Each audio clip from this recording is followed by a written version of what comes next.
Toyota's legacy has been standing tall for generations. From pioneering hybrid technology to redefining the standards of safety and efficiency, each innovation a renewed commitment to progress. And with Toyota's legendary lineup of trucks in stock at your local Toyota dealer, you can experience the legacy for yourself. So check out the ultra-rugged new 2024 Tacoma, built for off-road adventure or everyday practicality. Or test drive a heavy-duty half-ton 2024 Tundra, decked out with modern tech and comfort, with a haul-anything attitude. And both Tacoma and Tundra are available with the iForce Max Hybrid powertrain, giving your truck more power than ever before. Quality, reliability, efficiency. That's the legacy of Toyota. Visit buyatoyota.com, the official website for deals, to find out more. Or stop by your local Toyota dealer today. Toyota. Let's go places.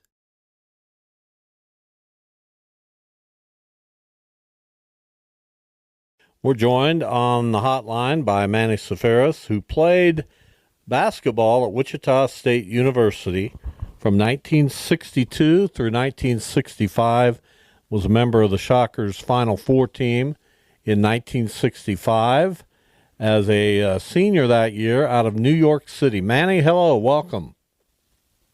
Fine, thank you. Thank you for getting me on. All is well here. How's everything going in Wichita? It's cold as heck, you know? That's the way it is. The ceremony to honor... Go ahead. Yeah, we're going to have a big reunion coming up, 60th reunion, which is really unheard of in today's world. 10 years ago, it seems like just a few moments ago, I left Bob Lutz in the Drury Hotel. We were discussing time, the 50-year reunion, and 10 years, and here we go with the 60th reunion. And it's all because we have a leadership in Bob Powers, who's taken it upon himself to bring us back. So we thought we were going to say goodbye to everybody 10 years ago, and now we're coming back. It's amazing because this is unique in essence because I don't think this is going to happen elsewhere with the NIL and way basketball is today. You're lucky if you have one or two-year reunions because guys don't stay on teams more than 1 year and they transfer. Yeah. That's what that is. Yeah, it's going to be much more difficult. And this reunion coming up on February 15th at the Drury Plaza Hotel, a handful of former Shockers are going to be back, including Manny, Dave Leach, Gerald Riemann, Tommy Newman, Melvin Reed, Bob Powers, the widow of Ron Heller, who was a coach on that team, and then Gloria Stallworth, the widow of the great Dave Stallworth, will also be in attendance. I got to ask you, Manny, you had a ringside seat for a lot of this. You were a backup guard for the Shockers during your time here. Some of the greatest Shockers of all time played in this era. What stood out to you about Dave Stallworth? Oh, on and off the court, it was one of a kind.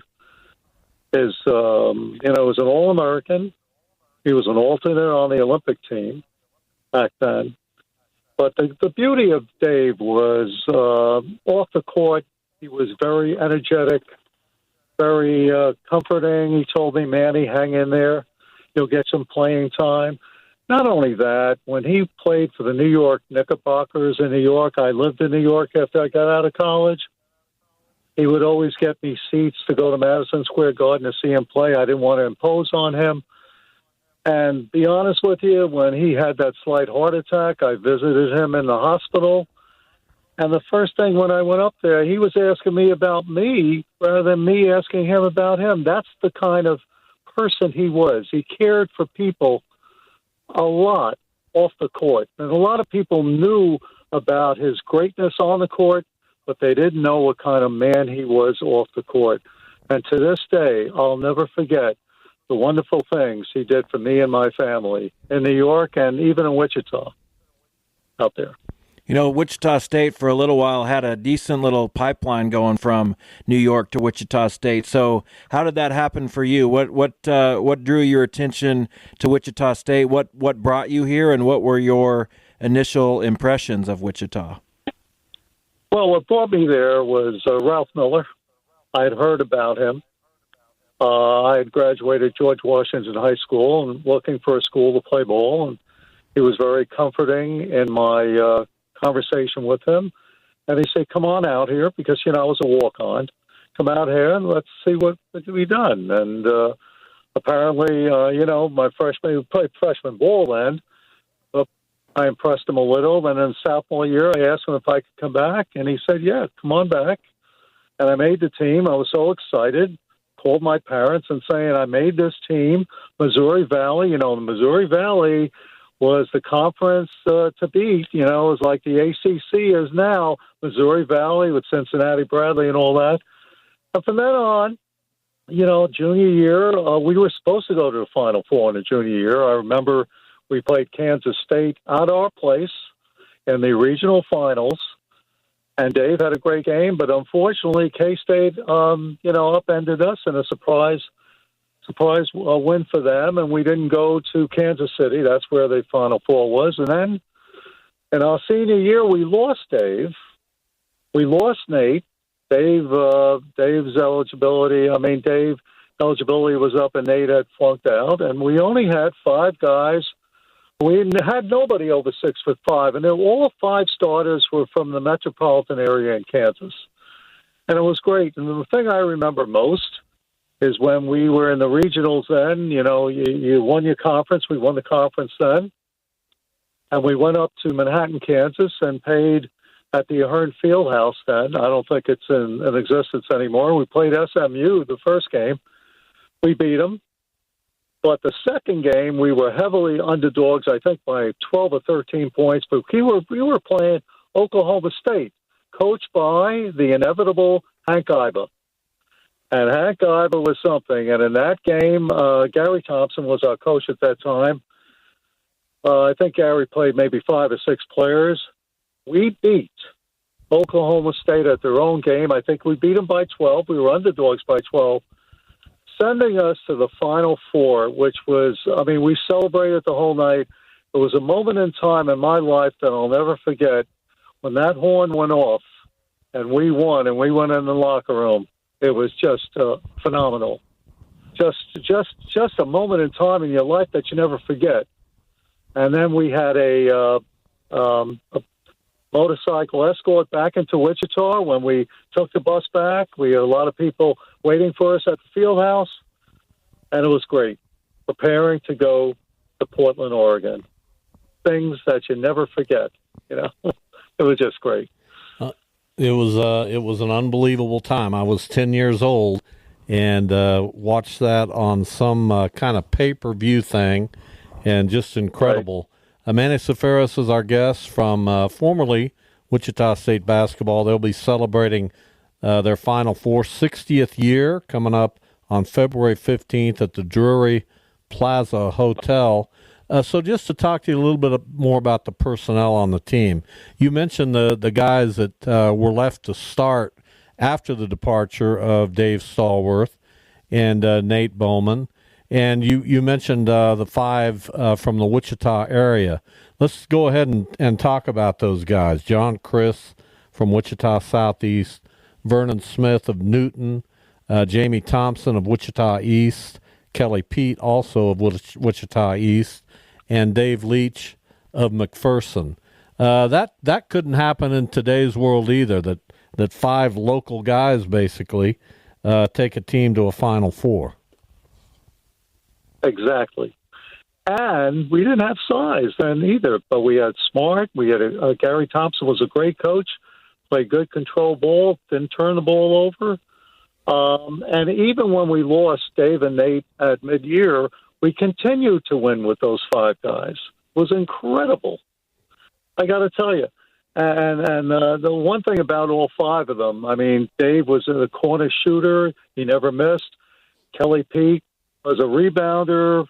He was a shooter. John Chris, of course, out of Southeast High School, was excellent. And Vernon Smith, who was a transfer from Oklahoma State, Ralph had brought him in, was just excellent. Smart on the boards, a good shooter, very good court sense. And Jamie Thompson out of East High School. How could you not mention Jamie Thompson was excellent. He was a sophomore then, played like a senior. He was our top scorer in Portland, Oregon when we went to play UCLA and then Princeton in the consolation game.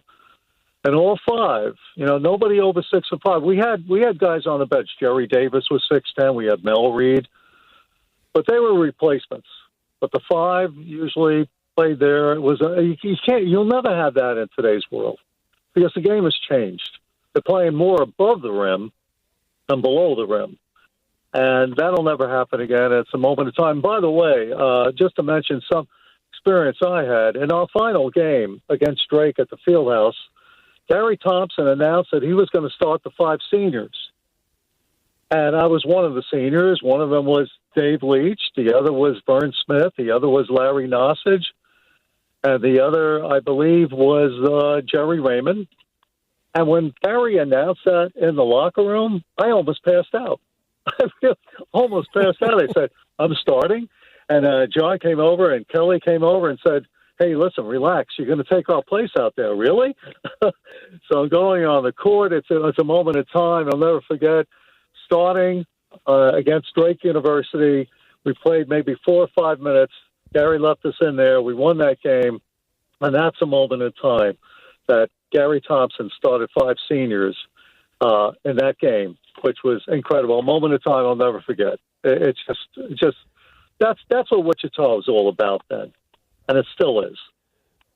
No doubt. So I got to ask you, and I may have asked you before, but it's Sure. maybe the most asked question about Wichita State basketball, certainly from that era.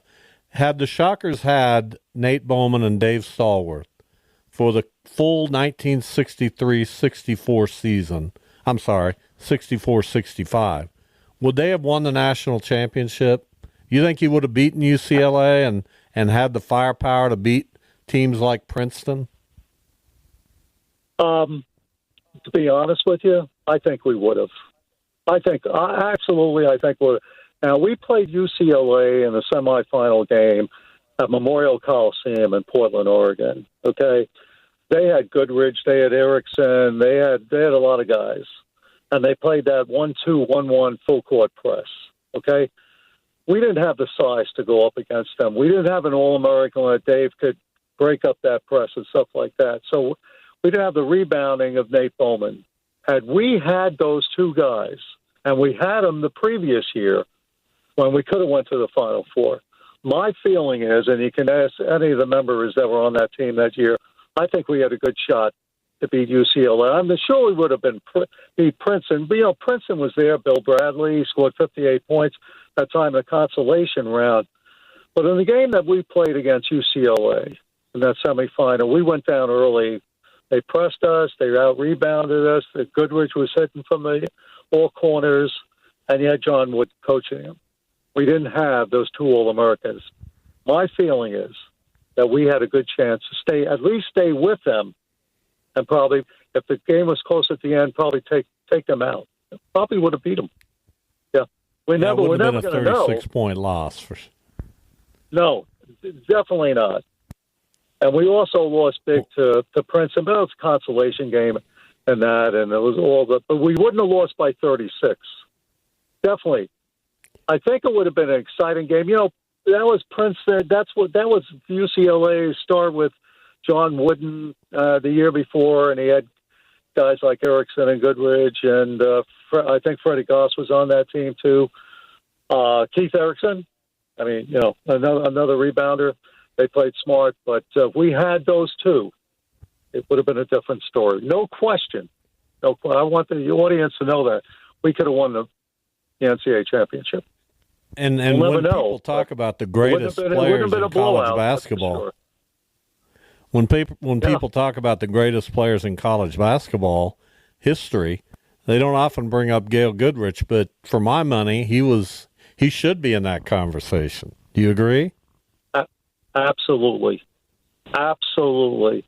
Not only was he a shooter in the corner, he could go on the dribble, smart, everything. Gail Goodrich went on to the Lakers. I mean, this guy was the beginning. I mean, I don't know if he was a senior then. I think he might have been a senior or junior. I believe he was a junior. Erickson was on that team too. But that UCLA team, that was a second year. Wooden was going. I think they lost in '66 to. They didn't make it. They didn't make the Final Four then. I think it was Kentucky and Texas Western, El Paso, and Ryder was playing. But UCL team, John Wooden was just the beginning of a lot of things going on. But things that we'll never forget. That we had the opportunity. But you know something? We had a big opportunity the year before when we were at home hosting the regional final against K-State. When they had Willie Morrell, Jeff Simon. You might remember those names. You may not. I was at the game, Manny, and it about killed me. So yeah, let's not talk about that, okay? Oh my God! Yeah, I'm sorry to bring that up. That was a big disappointment. And Ralph Miller was coaching then before he left for Iowa, I believe. Yeah. Well, Manny, it's been a great pleasure to catch up with you. We look forward to seeing you in less than a month now for the reunion of the 60-year Shocker Final Four team from 1965 at the Drury Plaza Hotel. Manny, thank you. Have safe travels when you come to Wichita, okay? Thanks. I'll probably dress up warm, correct? You probably should, yes. It's not Florida. Thank you so much.